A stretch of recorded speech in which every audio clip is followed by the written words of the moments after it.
তো দেখুন বন্ধুরা, অবশেষে কিন্তু প্রকাশিত হয়ে গেল অন্নপূর্ণা ভান্ডারের সরকারি গভর্নমেন্ট নোটিফিকেশন। হ্যাঁ বন্ধুরা, আপনারা কিন্তু অনেক দিন ধরে অপেক্ষা করছিলেন অধীর আগ্রহে এই নোটিফিকেশনের জন্য। তো কারা কারা টাকা পাবেন, কারা কারা টাকা পাবেন না, এই যে ক্রাইটেরিয়া কি আছে, কত বছর থেকে কত বছর টাকা পাবেন, কাদের আবেদন করতে হবে, কাদের আবেদন করতে হবে না, সম্পূর্ণ বিস্তারিত কিন্তু এই নোটিফিকেশনের মাধ্যমে আমি আপনাদের জানিয়ে দেবো। এতদিন পর্যন্ত কিন্তু অনেকেই তাদের নিজের মতন করে বলেছেন, বিভিন্ন সূত্র এবং সংবাদ মাধ্যমে যেগুলো জানা ছিল, কিন্তু এই মুহূর্তে কিন্তু সরকারি নোটিফিকেশন জারি হয়ে গেছে। আপনারা কিন্তু অন স্ক্রিনে দেখতে পাচ্ছেন, আমি কিন্তু এখানে দিয়ে দিয়েছি। এখানে কিন্তু সম্পূর্ণটা ইংলিশে লেখা আছে, আমি কিন্তু এটা ট্রান্সলেট করে আপনাদের সম্পূর্ণটা এক একটি পয়েন্ট ধীরে ধীরে করে আপনাদেরকে বুঝিয়ে দেবো। তো ভিডিওটা কিন্তু অত্যন্ত গুরুত্বপূর্ণ হতে চলেছে আপনাদের সকলের জন্য। আশা করি আপনারা কিন্তু সকলে শেষ অবধি আমার সঙ্গে থাকবেন। তার সাথে সাথে চ্যানেলে যদি নতুন হয়ে থাকেন, অবশ্যই চ্যানেলটিকে সাবস্ক্রাইব করে পাশে থাকা বেল আইকনটিকে প্রেস করে অল নোটিফিকেশনটিকে অন করে দেবেন। এই ধরনের ইনফরমেশন সবার আগে পাওয়ার জন্য ফেসবুক থেকে দেখে থাকলে অবশ্যই প্রোফাইলটিকে ফলো করে রাখবেন এবং ভিডিওটিকে অবশ্যই বেশি বেশি করে প্রত্যেকের কাছে শেয়ার করে দিন, যাতে এই সরকারি নোটিফিকেশনটা সকলের কাছে পৌঁছে যায়। তো চলুন দেখে নিই কি বলা হয়েছে। দেখুন বন্ধুরা, অন স্ক্রিনে কিন্তু আমি নোটিফিকেশনটা আপনাদের দেখিয়ে দিয়েছি। তো এখানে যেটা লেখা আছে, government of West Bengal, department of women and child development and social welfare, Bikash Bhavan, north block, 10th floor, Salt Lake, Kolkata. এত। তো এইখানে দেখুন, এখানে আপনারা দেখতে পাচ্ছেন নাম্বারও কিন্তু দেওয়া হয়েছে। এখানে দেখুন, আপনারা বাঁদিকে দেখতে পাচ্ছেন, এখানে কিন্তু নোটিফিকেশন নম্বরটাও দেওয়া আছে এবং ডান দিকে আপনারা দেখতে পাচ্ছেন ডেটটা 19/5/2026, 19/5/2026 ডেটটা কিন্তু আপনারা দেখতে পাচ্ছেন। এইবার দেখুন নোটিফিকেশন এখানে কি বলা হয়েছে, the government is hereby placed to introduce a scheme Annapurna Yojana. এই যে দেখতে পাচ্ছেন আপনারা, পুরো নোটিফিকেশনটা আমি দেখিয়ে দিলাম। এটা কিন্তু ইংলিশে দেওয়া আছে, আমি আপনাদেরকে ট্রান্সলেট করে এটা সম্পূর্ণ বাংলায় বলে দিচ্ছি। তো দেখুন বন্ধুরা, এখানে যেটা বলা হয়েছে, অন্নপূর্ণা যোজনা 2026 পশ্চিমবঙ্গ সরকারের বিজ্ঞপ্তি বাংলা অনুদান।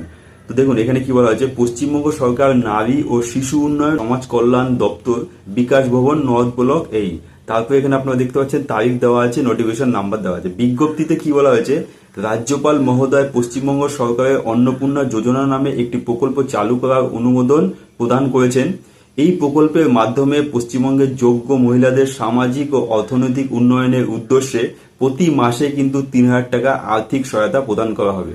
তো নিম্নলিখিত শর্ত সাপেক্ষ, এই যে শর্তগুলোর কথা আমি এখন বলবো আপনাদের, এটা কিন্তু অত্যন্ত গুরুত্বপূর্ণ। তো এগুলো কিন্তু আপনারা মনোযোগ সহকারে শুনবেন। তো এখানে দেখুন 1 নম্বরে কি বলা হয়েছে, আবেদনকারীর বয়স 25 থেকে 60 বছরের মধ্যে হতে হবে। এটা আপনারা বেশিরভাগ সকলেই জানেন। তো দ্বিতীয়ত যেটা বলা হয়েছে, আবেদনকারী কেন্দ্র বা রাজ্য সরকারের কোনো স্থায়ী চাকরিতে নিয়োজিত হতে পারবেন না। তো আপনারা বুঝতে পারলেন, কেন্দ্র বা রাজ্য সরকারের কোনো রকম সরকারি চাকরি যদি আবেদনকারী হয়ে থাকে, মানে সরকারি চাকরি যদি করে থাকে, তাহলে কিন্তু তিনি এটি পাবেন না। এবং নিয়মিত বেতন বা পেনশন গ্রহণকারী হতে পারবেন না।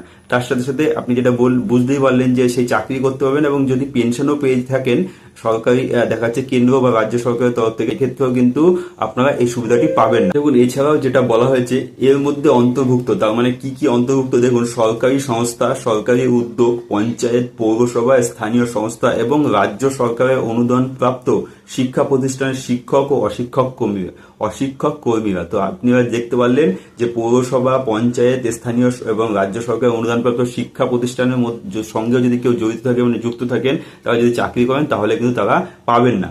তারপরে দেখুন কি বলা হয়েছে, আবেদনকারী আয়করদাতা হতে পারবে না, মানে আবেদনকারী যিনি আবেদন করছেন অন্নপূর্ণা ভান্ডারের জন্য, তিনি যদি ইনকাম ট্যাক্স দিয়ে থাকেন তাহলে কিন্তু তিনি পাবেন না। তারপরে এখন 2 নম্বর পয়েন্টে এখানে কি বলা হয়েছে, প্রতি মাসে 3,000 টাকা সরকারি ডাইরেক্ট বেনিফিট ট্রান্সফার, যেটা আমি আগেই বলেছিলাম যে আমাদের কিন্তু অগ্নিমিত্রা পাল মহোদয় আগেই জানিয়ে দিয়েছিলেন যে এটা কিন্তু ডিবিটি মানে ডাইরেক্ট বেনিফিট ট্রান্সফারের মাধ্যমেই কিন্তু এই টাকাটা অ্যাকাউন্টে দেওয়া হবে। তো সেক্ষেত্রে আমি একটি ভিডিও বানিয়েছিলাম। তো একজন কিন্তু কমেন্ট করেছে যে ডিবিটি লিঙ্কের কোনো রকম কোনো প্রয়োজন নেই, আগের থেকে যেভাবে টাকা আসছিল সেভাবে টাকা আসবে। আমি কিন্তু বলেছিলাম যে না, ডিবিটি লিঙ্কের মাধ্যমে কিন্তু ডাইরেক্ট বেনিফিট ট্রান্সফারের মাধ্যমে কিন্তু টাকাটা দেওয়া হবে, সেটা কিন্তু আগের থেকেই বলা হয়েছিল। তো এখানে আপনারা পরিষ্কার দেখতে পাচ্ছেন, প্রতি মাসে 3,000 টাকা ডাইরেক্ট বেনিফিট ট্রান্সফার ডিবিটি এর মাধ্যমে কিন্তু উপভোক্তার নিজের নামে থাকা আধার সংযুক্ত ব্যাংক অ্যাকাউন্টে জমা করা হবে। এছাড়াও কি বলা হয়েছে, এই ব্যবস্থা 1 জুন 2026 থেকে কার্যকর হবে। তো এখন মে মাস চলছে, 1 জুন থেকেই কিন্তু এটা কার্যকর হবে, আপনারা সকলেই জানেন। তো দেখুন তারপরে কি বলা হচ্ছে, বর্তমান লক্ষ্মী ভান্ডার প্রকল্পের সকল উপভোক্তাকে অন্নপূর্ণা যোজনা স্থানান্তর করা হবে। তো এই প্রশ্নটা কিন্তু আপনাদের সকলেই ছিল যে যারা কিনা এই যে লক্ষ্মী ভান্ডার প্রকল্পের টাকা পেয়ে আসছিলেন, আপনাদের কি নতুন করে অনলাইন অ্যাপ্লাই করতে হবে, অফলাইন অ্যাপ্লাই করতে হবে কিনা। তো সেক্ষেত্রে কিন্তু এখানে পরিষ্কার উত্তর দিয়ে দেওয়া হয়েছে, বর্তমান লক্ষ্মী ভান্ডার প্রকল্পের সকল উপভোক্তাকে কিন্তু যারা যারা টাকাটা পেতেন তাদের সকলকে কিন্তু অন্নপূর্ণা যোজনায় স্থানান্তর করা হবে। তবে এখানে কি বলা হয়েছে দেখুন, এসআইআর 2026 প্রক্রিয়ায় মৃত, স্থানান্তরিত, নাম বাদ পড়া অথবা অনুপস্থিত ভোটার হিসেবে চিহ্নিত ব্যক্তিরা এই সুবিধার বাইরে থাকবেন। তো আমি যেটা আগের ভিডিওতে কিন্তু বলেছিলাম, এরা কিন্তু যাদের নামটা কিন্তু ডিলেট হয়ে গেছে তারা কিন্তু টাকাটা পাবেন না। এই যারা এসআইআর ট্রাইব্যুনালে আপিল করেছে, নাগরিকত্ব সংশোধনী আইন অনুযায়ী আবেদন করেছেন, মানে যারা সিএ তে আবেদন করেছেন এবং এখনো পর্যন্ত ট্রাইব্যুনালে আপিল করা আছেন, তাদের মানে রেজাল্টটা বেরায়নি, তারা কিন্তু দেখা যাচ্ছে এখানে কি বলেছে দেখুন, আইন অনুযায়ী আবেদন করেছেন তাদের কিন্তু আবেদন নিষ্পত্তি না হওয়া পর্যন্ত নতুন প্রকল্পের অধীনে আর্থিক সহায়তা প্রদান করা হবে। তো এটা আমি আগের ভিডিওতেও বলেছিলাম, কিন্তু তারা কিন্তু এই টাকাটা পাবেন, যারা কিন্তু ট্রাইব্যুনালে আছে অথবা সিএ তে আবেদন করেছেন তারা কিন্তু এই টাকাটা পাবেন। মৃত ও স্থানান্তরিত উপভোক্তাদের নাম নিয়মিতভাবে তালিকা থেকে বাদ দেওয়া হবে। তো ধীরে ধীরে কিন্তু যারা মৃত ব্যক্তি আছেন এবং স্থানান্তরিত হয়েছে, যেটা কিন্তু ফার্স্ট দেখাচ্ছে এসআইআর যে লিস্ট ছিল, খসড়া লিস্টে বাদ গেছিল, তাদেরটা কিন্তু ধীরে ধীরে এই লিস্টের থেকে নাম বাদ চলে যাবে। তারপরে কি বলা হয়েছে দেখুন, নতুন আবেদনকারীদের জন্য অনলাইন আবেদন পোর্টাল 1 জুন 2026 থেকে চালু করা হবে। তো আপনারা কিন্তু অনেকে আমাকে মেসেজ করেছেন যে নতুন যারা আবেদন করবে অনলাইনে তারা কবে থেকে মানে আবেদনটা করতে পারবে। তো পরিষ্কার কিন্তু বলাই আছে, নতুন আবেদনকারীদের জন্য অনলাইন আবেদন পোর্টাল 1 জুন 2026 থেকে কিন্তু চালু করা হবে। এরপরে দেখুন কি বলা হয়েছে, অন্নপূর্ণা যোজনায় প্রাপ্ত আবেদন সমূহ সরকার কর্তৃক অনুমোদিত আধিকারিকদের মাধ্যমে যাচাই করা হবে। গ্রামীণ এলাকায় বিডিও, শহরাঞ্চলে এসডিও এবং কলকাতা পৌর এলাকায় কিন্তু পৌর কর্পোরেশনের আধিকারিকরা যোগ্য আবেদনকারীদের তালিকা অনলাইনে জেলা শাসকের নিকট অনুমোদনের জন্য পাঠাবেন। অনুমোদিত আবেদনগুলি তদন্ত প্রতিবেদন এবং অন্নপূর্ণা যোজনা পোর্টালে আপলোড করা হবে। তারপরে দেখুন কি বলা হচ্ছে, জেলাগুলিতে সংশ্লিষ্ট জেলাশাসক এবং কলকাতা পৌর এলাকার কলকাতা পৌর কমিশনার অনুমোদনকারী কর্তৃক হিসাবে দায়িত্ব পালন করবেন।